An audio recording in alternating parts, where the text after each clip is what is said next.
जय श्री राधा कृष्णा। माँ की असीम प्रेम का प्रतीक जितिया व्रत 3 दिनों तक चलने वाला एक कठिन व्रत होता है। पितृपक्ष में मनाए जाने वाला जितिया व्रत बहुत कठिन व्रतों में से एक है। अश्विन माह के कृष्ण पक्ष की अष्टमी तिथि को रखे जाने वाले इस व्रत की शुरुआत नहाए खाए और पूजा से सप्तमी तिथि से प्रारंभ होती है। अष्टमी तिथि को पूरे दिन और पूरी रात निर्जला उपवास करने के बाद अगले दिन इसका पारण होता है, लेकिन इसके बीच में एक रस्म निभाई जाती है। यदि वह नहीं किया तो जितई व्रत शुरू नहीं कर सकते हैं।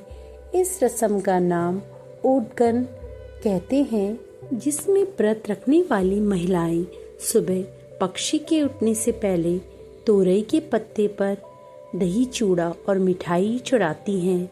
यह रस्म मुख्य रूप से बिहार के मिथिला क्षेत्र में की जाती है और इसके बाद ही महिलाएं निर्जला व्रत शुरू करती हैं, जो संतान की लंबी उम्र और स्वास्थ्य के लिए रखा जाता है।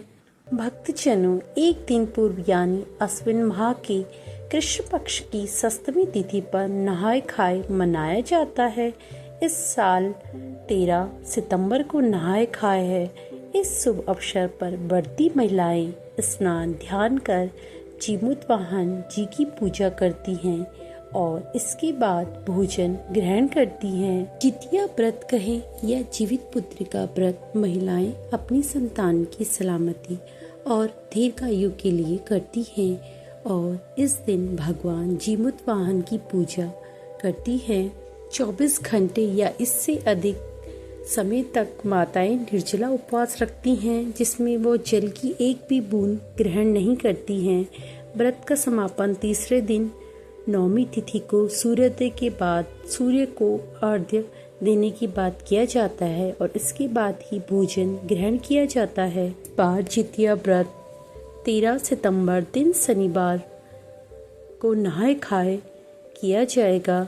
नहाए खाए के दिन मंडवे की रोटी नौनी की साग खाया जाता है। इसके साथ दही और पोहा भी खाया जाता है। अश्विन मास में कृष्ण पक्ष की अष्टमी तिथि की शुरुआत होगी 14 सितंबर को सुबह 5:04 पर और तिथि का समापन होगा 15 सितंबर को सुबह 3:06 पर। इस अनुसार नहाए खाए 13 सितंबर दिन शनिवार को शुरू होगा। जीवित पुत्री का व्रत 14 सितंबर दिन रविवार को रखा जाएगा और व्रत का पारण 15 सितंबर दिन सोमवार को किया जाएगा। वैदिक पंचांग के अनुसार 15 सितंबर को देर रात 3:06 पर अष्टमी तिथि का समापन होगा। इसके बाद नौमी तिथि शुरू होगी। जितिया व्रत का पारण नौमी तिथि पर किया जाता है। इस प्रकार 15 सितंबर को सूर्योदय के बाद व्रती पारण कर सकते। भक्तजनों, जितिया व्रत का पारण सूर्योदय के बाद किया जाता है, जिसमें पहले सूर्य देव को अर्घ्य दिया जाता है, फिर पूजा पाठ की जाती है। इसके बाद पारंपरिक रूप से रागी की रोटी, तोरई, नौनी का साग, चावल जैसे सात्विक भोजन का सेवन कर व्रत का समापन किया जाता है। इस व्रत करने से हमें काफ़ी लाभ मिलते हैं। धार्मिक मान्यताओं के अनुसार व्रत को रखने से संतान की सुरक्षा होती है और उनका जीवन सुखमय होता है। माताएं इस पूजा के बाद अपने बेटी और बेटा बेटी के सुखद भविष्य की कामना करती हैं, जिससे ये व्रत और भी महत्वपूर्ण बन जाता है। जितिया व्रत एक ऐसा अवसर है जो माताओं की संतान के प्रति अटूट प्रेम और संजीवनी शक्ति का प्रतीक है। भक्तजनों, इस व्रत में तोरई की पत्ती की संख्या में से व्रती महिला के संतान की संख्या से एक अधिक होती है, जो पूर्वजों और पितरों का भाग होता है। जल से अर्घ्य देकर तोरई के पत्तों पर चढ़े प्रसाद को बेटा बेटियों को खिलाया जाता है।